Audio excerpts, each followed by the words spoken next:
few years ago, I started working as a security guard for nighttime events. I took the job because the pay was good, and they gave me a bonus for each shift. My friends always joked, saying I'd eventually run into strange things in the middle of the night. I used to laugh along, until that night when they called me to work security at a circus. The circus was old, with worn-out tents and faded colors that tried to maintain a festive look but only highlighted the neglect. It was set up in an empty lot on the outskirts of town, where the roads weren't even paved. When I arrived, the place was deserted. There was only one trailer with lights on, but no one around to give me instructions. Everything was silent, except for the flapping of the tents in the wind. I started my rounds around 11 p.m.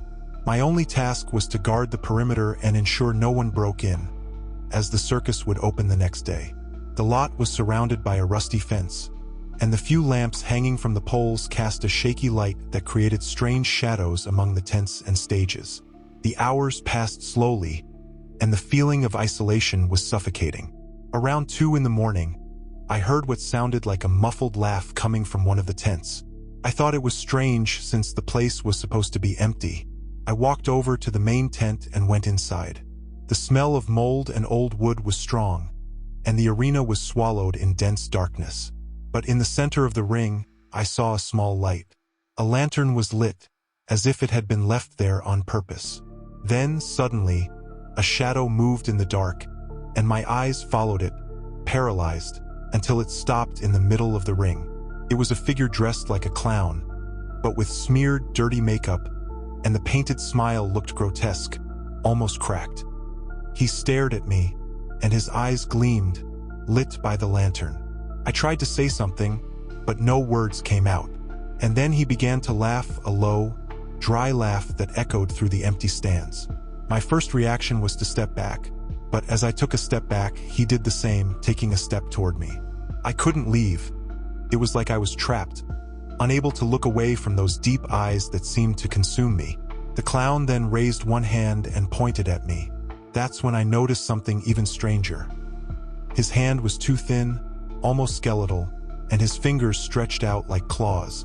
He began to whisper, but I couldn't understand what he was saying. His voice was low, almost a lament, but the sound seemed to grow inside my head, as if it was invading me. At that moment, panic took over, and I forced myself to turn and run. I ran as fast as I could, hearing that faint laugh that seemed to echo throughout the circus. When I reached the exit, I looked back and saw nothing.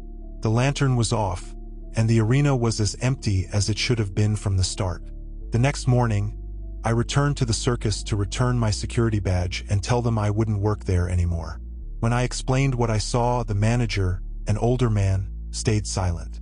After a few moments, he just said one sentence that still chills me. "You saw Clown Maurice?"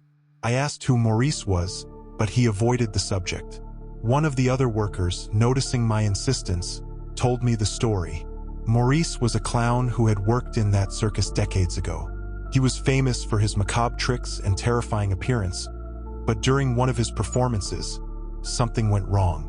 He fell from the trapeze and died instantly in the ring. Since then, they say he appears to those who stay at the circus during the early hours, as if he's trapped there, repeating his last performance. I left there with trembling hands and a chill that stayed with me for weeks. And since then, I've never accepted any nighttime job, because sometimes I still hear that dry laugh echoing in my head, and I feel like, wherever I go, Clown Maurice is nearby, waiting for the right moment to make his next appearance.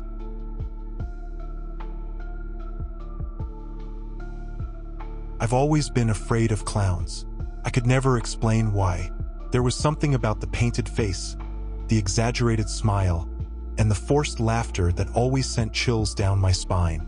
My parents never understood and insisted that I try to overcome this silly fear.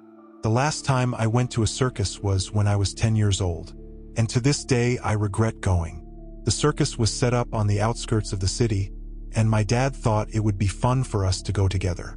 As soon as we entered, that smell of popcorn mixed with sawdust made me want to leave immediately. But despite my discomfort, I followed my parents to the bleachers and remained silent. Everything seemed normal, jugglers, magicians, and trapeze artists. But then they announced the final act, the dream clown. The lights dimmed, and the atmosphere was steeped in heavy silence. Suddenly, he appeared. The clown had old, smudged makeup, with a wig that seemed to be falling apart. His suit was faded, with dark stains covering it. But what frightened me most was the smile. It wasn't a normal smile. He displayed a row of sharp, almost monstrous teeth and an empty gaze that seemed to pierce through me. He walked slowly around the ring, making no sound, until he stopped in the middle of the arena. The announcer said nothing. No one moved. Then, the clown started calling someone from the audience, pointing with a trembling finger. I felt a shiver when he stopped directly in my direction. But luckily or unluckily, he chose a boy sitting one row in front of me. The boy, visibly nervous, hesitantly made his way down to the ring. The clown reached out to him and spun him around on stage, as if it were a playful act.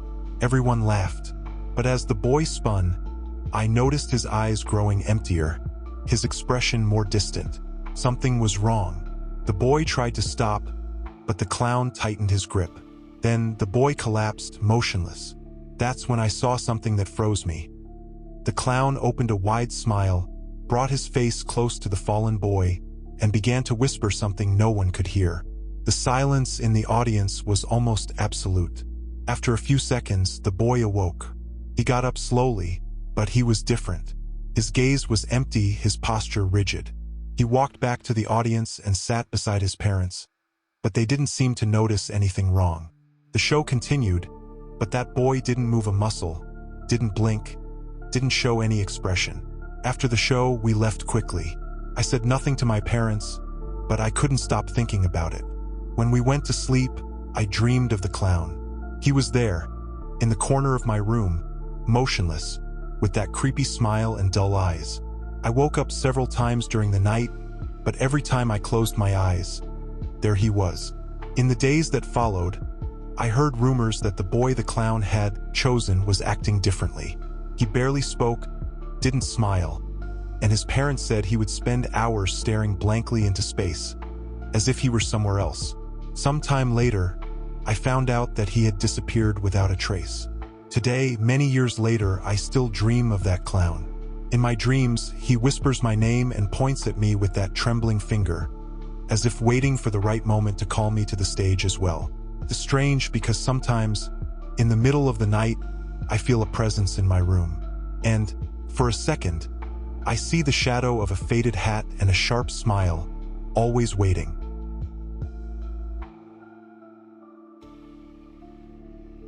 I was never afraid of the circus. That blend of laughter, applause, and sounds from the attractions always seemed innocent to me, until that night. A few years ago, while I was heading home, I saw a poster on a lamppost. The final show of Cirque Mystère for one night only. Curiosity got the best of me. The circus was on an isolated road, near the city, where hardly any cars passed at that hour. I couldn't resist and went.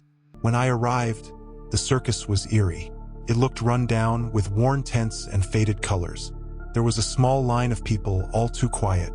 A peculiar-looking man, in a tattered red suit and a smile that seemed too fixed, was selling tickets. As soon as I entered, he touched my shoulder and said, "Enjoy the show. It'll be unforgettable." The main stage was a circular arena, surrounded by old bars, stained with something that looked like rust. There were no funny clowns or impressive trapeze artists. The place was almost empty.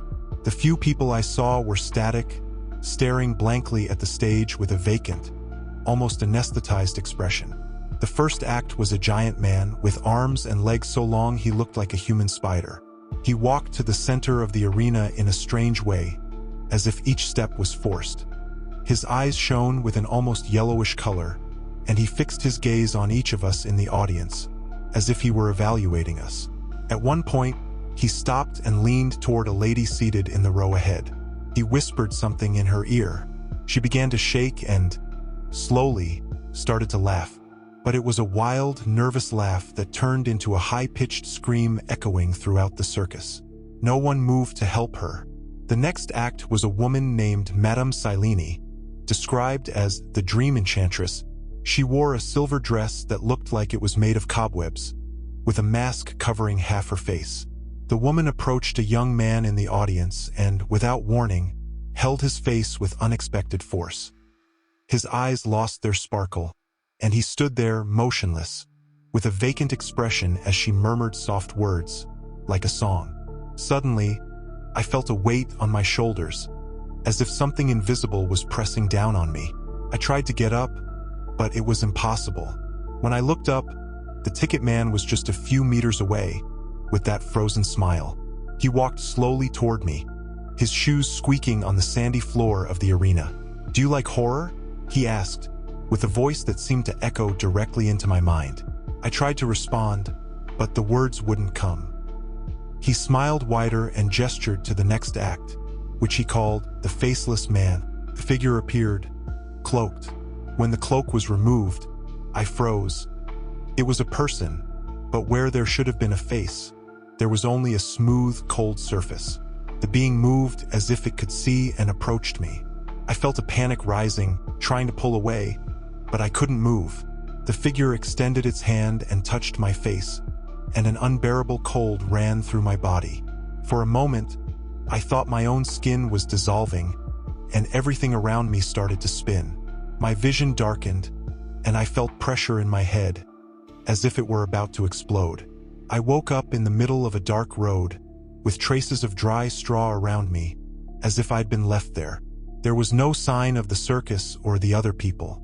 I stayed there, paralyzed, looking around, trying to understand what had happened.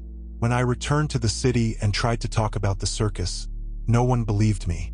They said Cirque Mystère was an old legend, a show that, according to rumors, appeared only once every decade and never in the same place. To this day, I can't pass by a circus without a shiver running down my spine, because sometimes I feel as if the eyes of that faceless figure are still watching me.